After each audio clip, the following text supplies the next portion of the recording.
Superfast 100 में मैं हूं आपके साथ अनुराग मुस्कान। नमस्कार, मैं हूं आंचल आनंद। शुरुआत करते हैं सुपरफास्ट 100 की। हिमाचल प्रदेश के मंडी में हुए दर्दनाक हादसे की पहली और एक्सक्लूसिव तस्वीरें सामने आई हैं। ये वीडियो ठीक उस वक्त का है जब बांध से पानी छोड़ा गया था और देखते ही देखते 24 छात्र छात्राएं पानी में बह गए। आप देख सकते हैं तस्वीरों में कैसे छात्र छात्राएं डूब रहे हैं और बचाने वाला कोई नहीं।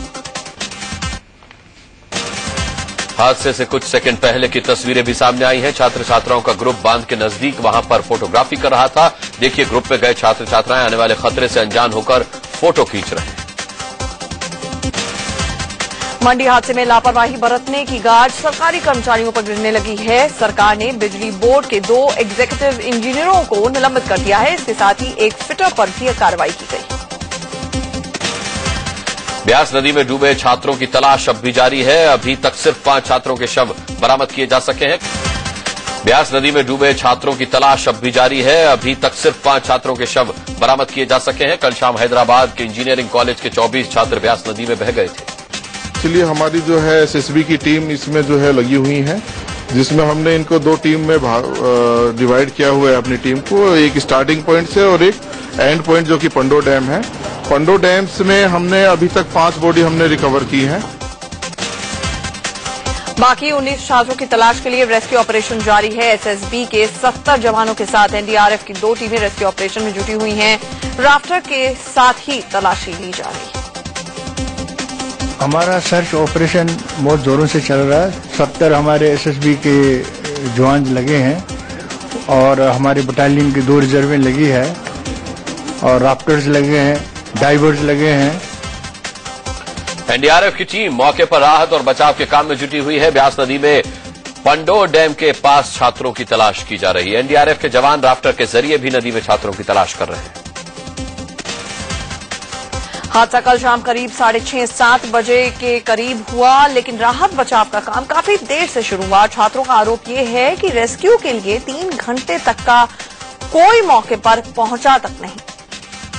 रेस्क्यू टीम जो है वो 3 घंटे तक कोई भी रिस्पांस नहीं था उससे। सो ऐसा था रिस्पांस उन लोगों से। So this is how they respond to an accident.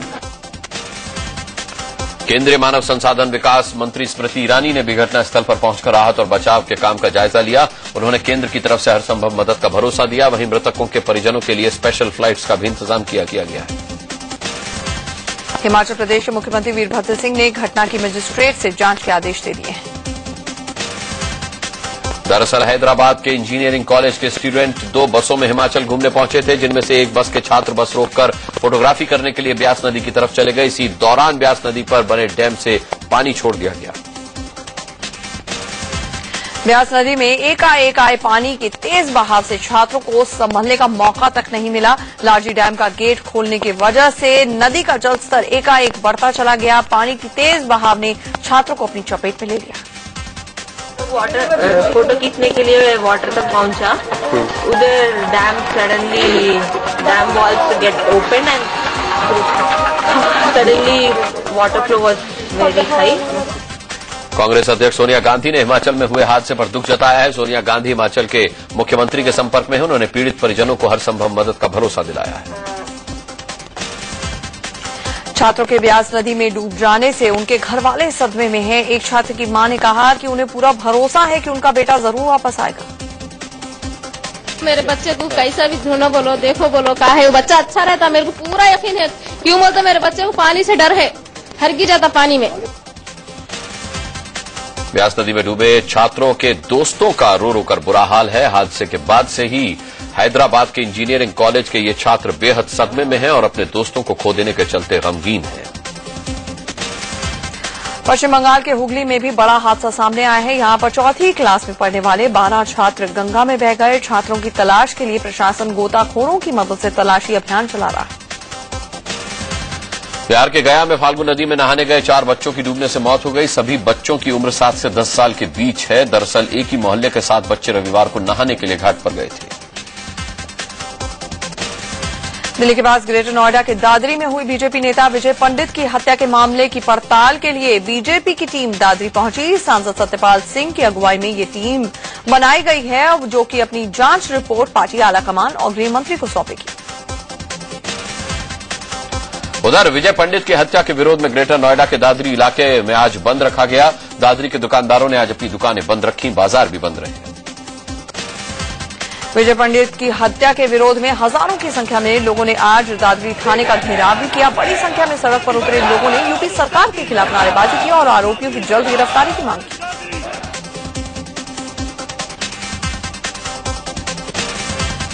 Dadri में विजय पंडित की हत्या से गुस्साए व्यापारियों ने बाजार बंद करके धरना शुरू कर दिया। विजय पंडित के हत्यारों की गिरफ्तारी की मांग को लेकर व्यापारी अनिश्चितकालीन धरने पर हैं। ग्रेटर नोएडा के दादरी में बीजेपी कार्यकर्ताओं ने बीजेपी नेता विजय पंडित के हत्यारों की गिरफ्तारी की मांग करते हुए मुख्यमंत्री अखिलेश यादव का पुतला फूंका। कार्यकर्ताओं ने उनके खिलाफ जमकर नारेबाजी की। बिहार में राज्यसभा की 3 सीटों के लिए जेडीयू के 3 कैंडिडेट ने आज नामांकन दाखिल कर दिया। जेडीयू उम्मीदवारों के रूप में पार्टी के राष्ट्रीय अध्यक्ष शरद यादव, पवन वर्मा और मौलाना गुलाम रसूल ने नामांकन दाखिल किया। बिहार में राज्यसभा की तीनों सीटें बीजेपी, एलजेपी और आरजेडी के कोटे से खाली हुई हैं। पहले नैतिकता का हवाला देते हुए जेडीयू ने इन सीटों पर उम्मीदवार न उतारने का फैसला किया था, लेकिन 24 घंटे के अंदर अंदर उसने फैसला बदल दिया और कैंडिडेट उतार दिए।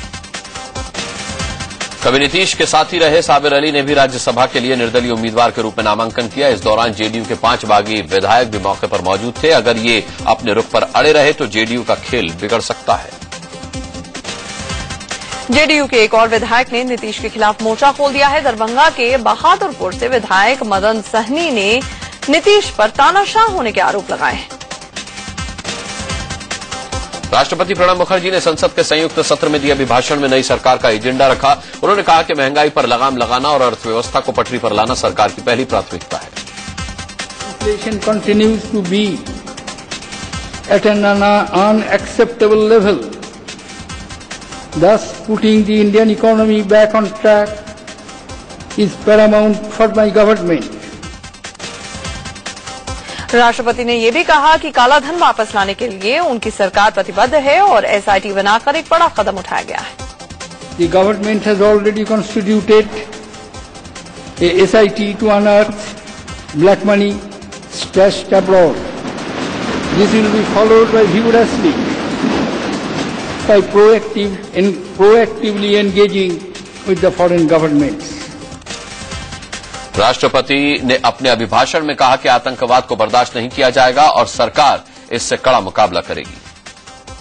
Policy of zero tolerance towards terrorism, extremism, riots and crime will be pursued. राष्ट्रपति ने कश्मीरी पंडितों की घाटी में वापसी की योजना पर भी जोर दिया। अभिभाषण में उन्होंने कहा कि सम्मान और सुरक्षा के साथ कश्मीरी पंडितों को वापस कश्मीर भेजा जाएगा। Special efforts will be made to ensure that the Kashmiri Pandits return to the land of their ancestors with full dignity, security and assured livelihood. राष्ट्रपति प्रणब मुखर्जी ने अभिभाषण में कहा कि सांप्रदायिक हिंसा को रोकने के लिए केंद्र राज्य सरकारों को साथ मिलकर एक नई नीति बनानी होगी। A national plan will be chalked out in consultation with the state governments to effectively curb incidents of communal violence. राष्ट्रपति ने कहा कि साल 2022 तक हर परिवार को पक्का घर मिल जाएगा। सरकार हर घर तक शौचालय, बिजली पानी पहुंचाएगी। गांव और शहर के बीच का फर्क मिटेगा। उन्होंने कहा कि वाईफाई नेटवर्क विकसित होगा और हर गांव में ब्रॉडबैंड सेवा तक पहुंचाई जाएगी। राष्ट्रपति प्रणब मुखर्जी ने अभिभाषण में सरकार के कई वायदे गिनाए। उन्होंने कहा कि हाई स्पीड ट्रेन के लिए प्रोजेक्ट लॉन्च किए जाएंगे। देश भर में 100 नए शहर बनाए जाएंगे और शहरों को भी एयरपोर्ट से जोड़ा जाएगा। राष्ट्रपति के अभिभाषण में युवाओं को टारगेट कर योजनाएं गिनाई जाएंगी। देश के हर राज्य में आईआईटी, आईआईएम के साथ साथ एम्स की तरह ही इंस्टीट्यूट बनाने का वादा भी किया गया है। राष्ट्रपति ने कहा कि पीएम कृषि सिंचाई योजना बनाई जाएगी। नई स्वास्थ्य नीति में योग को जगह मिलेगी। बेटी बचाओ बेटी पढ़ाओ योजना शुरू की जाएगी। राष्ट्रपति ने कहा कि सरकार 5T पर जोर देगी, मतलब ट्रेडिशन, ट्रेड, टूरिज्म, टेक्नोलॉजी और टैलेंट। राष्ट्रपति ने अभिभाषण में सरकार के सपने सिद्धांत के बारे में भी बताया। एक भारत श्रेष्ठ भारत सपना है। सरकार का लक्ष्य सबका साथ सबका विकास है। सरकार मिनिमम गवर्नमेंट और मैक्सिमम गवर्नेंस पर चलेगी और सरकार का मंत्र हर हाथ को हुनर देना होगा। कांग्रेस सांसद और पूर्व मंत्री कमलनाथ ने कहा कि राष्ट्रपति का अभिभाषण उम्मीदें जगाने वाला है, लेकिन देखना होगा कि मोदी सरकार इन वादों को किस हद तक पूरा कर पाती है। चीन के विदेश मंत्री वांग यी ने आज दिल्ली में प्रधानमंत्री नरेंद्र मोदी से मुलाकात की है। चीन के साथ सीमा विवाद और नथी वीजा के मुद्दे पर नजरिए से मुलाकात की गई, जिसे काफी अहम माना जा रहा है। इससे पहले चीन के विदेश मंत्री वांग यी ने राष्ट्रपति प्रणब मुखर्जी से मुलाकात की। इस दौरान दोनों देशों के कई अहम मुद्दों पर बातचीत हुई। लोकसभा में आज पोलावरम प्रोजेक्ट पर अध्यादेश को लेकर जमकर हंगामा भी हुआ। टीआरएस और बीजेडी सांसद इस पर चर्चा की मांग कर रहे थे, लेकिन स्पीकर सुमित्रा महाजन ने इजाजत नहीं दी। राज्यसभा के सभापति हामिद अंसारी ने घोषणा की है कि अरुण जेटली राज्यसभा में सदन के नेता होंगे। साथ ही उन्होंने बताया कि कांग्रेस नेता गुलाम नबी आजाद राज्यसभा में विपक्ष के नेता होंगे। कर्नाटक में राज्यसभा चुनाव के लिए कांग्रेस ने 2 उम्मीदवारों के नाम का ऐलान किया है। पार्टी महासचिव वीके हरिप्रसाद और राजीव गौड़ा को कर्नाटक से उम्मीदवार बनाया गया है। वित्त मंत्री अरुण जेटली बजट पेश करने की तैयारी में जुट गए हैं। इसी सिलसिले में उन्होंने आज राज्य के वित्त मंत्रियों के साथ बजट पूर्व विचार विमर्श किया। आम बजट जुलाई के पहले हफ्ते में आने की संभावना है। बजट से पहले वित्त मंत्री और राज्यों के वित्त मंत्रियों के बीच में विचार विमर्श की परंपरा है। इस तरह की बैठकों में वित्त मंत्री को संबंधित क्षेत्र के बारे में सुझाव दिए जाते हैं। शिवसेना प्रमुख उद्धव ठाकरे ने एक बार फिर साफ कर दिया है कि महाराष्ट्र में शिवसेना बीजेपी गठबंधन की सरकार आने पर वो इसकी कमान खुद संभालना चाहते हैं। उद्धव बोले कि वो अपनी सरकार बनाकर ही दम लेंगे।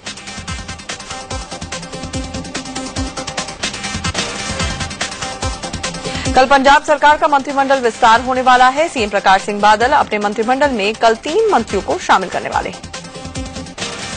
सूत्रों से खबर है कि मोदी सरकार 12,000 ट्विटर अकाउंट को अनब्लॉक करेगी। इन ट्विटर अकाउंट्स को पिछली यूपीए सरकार ने ब्लॉक कर दिया था। यूपीए सरकार के खिलाफ असंसदीय टिप्पणी के चलते ये अकाउंट्स ब्लॉक किए गए थे। महाराष्ट्र के वरिष्ठ कांग्रेस नेता दत्ता मेघे ने पार्टी से इस्तीफा दे दिया है। न सिर्फ दत्ता मेघे ने बल्कि उनके 2 बेटों ने भी पार्टी छोड़ दी है। लखनऊ में विधानसभा के बाहर समाजवादी पार्टी के कार्यकर्ताओं ने आउटलुक मैगजीन की प्रतियां जलाई। मैगजीन ने अपने कवर पेज पर सीएम अखिलेश यादव की तस्वीर लगाकर उन्हें देश का सबसे खराब मुख्यमंत्री बताया है। सीबीआई के डायरेक्टर रंजीत सिन्हा इंटरपोल के नए महासचिव हो सकते हैं। अगर ऐसा हुआ तो रंजीत सिन्हा इंटरपोल के महासचिव बनने वाले पहले भारतीय होंगे। भीषण गर्मी के बीच दिल्ली वालों को अभी 20 से 25 दिन और बिजली संकट से जूझना पड़ सकता है। दिल्ली के मुख्य सचिव एसके श्रीवास्तव ने कहा कि इससे पहले बिजली संकट खत्म नहीं हो सकता। बिजली अवेलेबल मतलब पावर की पावर नहीं है, तो पावर सप्लाई कैसे करें उसकी प्रॉब्लम। कहते तो है लोग लगेगा 20-25 दिन लगेंगे, लेकिन हम उसको टेम्परेरी हमने उसको चालू किया हमने। दिल्ली में बिजली कटौती के विरोध में कांग्रेस नेताओं ने केंद्र सरकार और अरविंद केजरीवाल के खिलाफ प्रदर्शन किया। कांग्रेस ने केंद्र सरकार पर दिल्ली की सुध नहीं लेने और केजरीवाल पर दिल्ली को अधर में छोड़कर जाने का आरोप लगाया। दिल्ली के सुंदरनगर इलाके में बिजली कटौती से परेशान लोगों ने सड़क पर उतरकर हंगामा किया। लोगों के हंगामे से सड़क पर जाम लग गया। लोगों का आरोप है कि भीषण गर्मी के बीच इलाके में 10-10 घंटे बिजली कटौती हो रही है। दिल्ली के संगम विहार इलाके में भी बिजली को लेकर हाहाकार मचा हुआ है। लोगों का कहना है कि 12-12 घंटे बिजली की कटौती की जा रही। राजधानी दिल्ली में भीषण गर्मी का कहर जारी है। गर्मी से लोगों का हाल बेहाल है। सोमवार को पारा 45 डिग्री के पार पहुंच गया। लोगों के रोजमर्रा के कामकाज में मुश्किलों का सामना करना पड़ रहा है। मुंबई से सटे वसई में पानी की समस्या से परेशान लोगों ने एमएनएस कार्यकर्ताओं के साथ मिलकर महानगर पालिका के खिलाफ मोर्चा निकाला। पाकिस्तान के कराची एयरपोर्ट पर तालिबान ने हमला करवाया। बीती रात दर्जन भर आतंकवादियों ने एयरपोर्ट में घुसकर फायरिंग की थी, जिससे चारों तरफ अफरा तफरी मच गई। पाकिस्तान के कराची में जिन्ना इंटरनेशनल एयरपोर्ट पर बड़ा आतंकी हमला हुआ। सुरक्षा कर्मियों ने हमला करने वाले 12 आतंकवादियों को मार गिराया है। इस हमले में 14 सुरक्षाकर्मी भी मारे गए।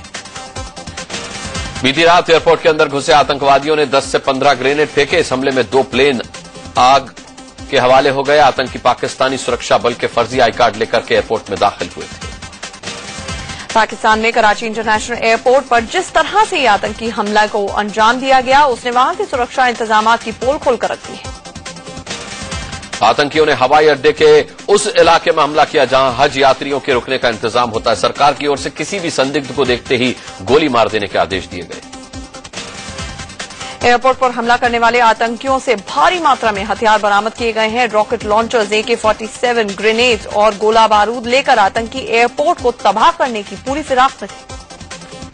कराची एयरपोर्ट में आतंकी हमले के बाद भारत में भी एयरपोर्ट पर हाई अलर्ट कर दिया गया है। दिल्ली एयरपोर्ट पर सुरक्षा के बंदोबस्त बढ़ा दिए गए हैं और हर आने जाने वाले पर कड़ी नजर रखी जा रही है।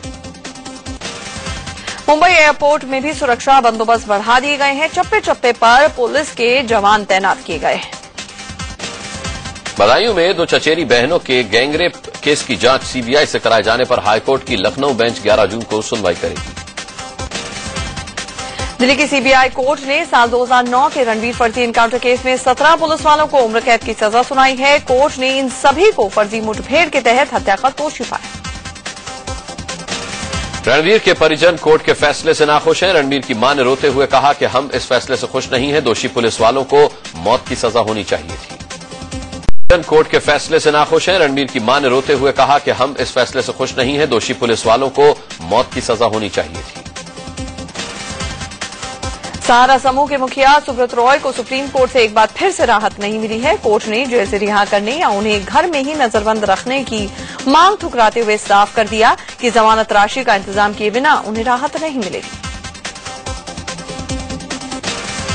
सहारा ने अपने नए प्रपोजल में कहा था कि वो 3,000 करोड़ रुपए 5 दिन के भीतर और 2,000 करोड़ अगले 30 दिन में जमा कराएगी। साथ ही 5,000 करोड़ की बैंक गारंटी 60 दिनों में जमा कराने की बात कही गई थी, लेकिन कोर्ट ने यह प्रपोजल ठुकरा दिया। हालांकि सुप्रीम कोर्ट ने सहारा की 9 प्रॉपर्टीज को कुछ शर्तों के साथ बेचने की इजाजत जरूर दे दी है। सुप्रीम कोर्ट ने कहा है कि सहारा चाहे तो एमबी वैली को गारंटी के तौर पर इस्तेमाल कर सकता है या बेच सकता है। बेची जाने वाली प्रॉपर्टी के बारे में सुप्रीम कोर्ट ने सहारा से हलफनामा देने को भी कहा है। मुंबई मेट्रो के किराए के विवाद को लेकर बॉम्बे हाईकोर्ट में सुनवाई अब 13 जून को होगी। दरअसल महाराष्ट्र सरकार चाहती है कि मेट्रो का किराया न्यूनतम 9 रुपए और अधिकतम 13 रुपए रहे। राजस्थान के जोधपुर एयरबेस में भारत और फ्रांस की वायुसेना ने संयुक्त युद्धाभ्यास किया। माना जा रहा है कि राफेल लड़ाकू विमान का सौदा भारत सरकार कर सकती है। अंडरवर्ल्ड डॉन अबू सलेम की चलती ट्रेन में हुई शादी के मामले में मुंबई के टाडा कोर्ट ने सीबीआई को लताड़ा है। दरअसल पिछले दिनों एक अखबार ने अबू सलेम की उस महिला के साथ तस्वीर छापी थी जिसके साथ उसने कस्टडी के दौरान ट्रेन में शादी की थी। मुंबई से सटे रायगढ़ में पुलिस ने एक फार्म हाउस में चल रही रेप पार्टी में छापा मारा। रेप पार्टी में जब मस्ती पूरे शबाब पर थी तभी पुलिस ने रेड डाली। अचानक पहुंची पुलिस को देखकर अफरा तफरी मच गई। पुलिस ने 12 लड़कियों और 13 लड़कों को गिरफ्तार कर लिया। पुलिस को फार्म हाउस में काफी संख्या में शराब की बोतलें भी मिली। पंजाब के लुधियाना में उस समय अफरा तफरी मच गई जब लकड़ी के एक गोदाम में भीषण आग लग गई। आग इतनी तेजी से फैली कि किसी को कुछ समझने का मौका ही नहीं मिला। चंडीगढ़ में आग लगने से एक 3 मंजिला इमारत ढह गई। आग की लपटों ने देखते ही देखते पूरी बिल्डिंग को अपनी चपेट में ले लिया। यूपी के बरेली में एक ट्रक और कार की टक्कर में एक ही परिवार के 7 लोगों की मौत हो गई। गोरखपुर में एक बेकाबू बस राहगीरों के लिए काल बनकर आई। तेज रफ्तार बस सड़क किनारे लोगों को रोनती चली गई। हादसे में 4 लोगों की मौत हुई। यूपी के हाथरस में गैस सिलेंडर में हुए धमाके में 3 लोगों की दर्दनाक मौत हो गई। धमाका इतना जबरदस्त था कि घर का एक कमरा जमींदोज हो गया। पूर्वी दिल्ली के गाजीपुर इलाके में एक निजी कंपनी के कैशियर से बदमाशों ने 30 लाख रुपए लूट लिए। इंदौर में घरेलू झगड़े में एक हेड कांस्टेबल ने अपने सास ससुर को गोली मार दी। उसके बाद उसने सर्विस रिवॉल्वर से खुद को भी गोली मार ली। यूपी के बिजनौर में 2 दरिंदों ने नाबालिग के साथ रेप किया, फिर उसकी हत्या कर दी। यूपी के फैजाबाद में दबंगों ने एक लड़की को अगवा करके गैंगरेप किया। यूपी में महिलाओं पर अत्याचार थमने का नाम ही नहीं ले रहा है। मथुरा में दबंगों ने एक महिला पर तेजाब से हमला कर दिया। दरअसल पीड़ित महिला के परिवार वालों के साथ गांव के ही दबंगों से झगड़ा हुआ था। पश्चिम बंगाल के 24 परगना जिले में उस समय हड़कंप मच गया जब अवैध हथियार फैक्ट्री को गिराने के दौरान मानव कंकाल बरामद हुए।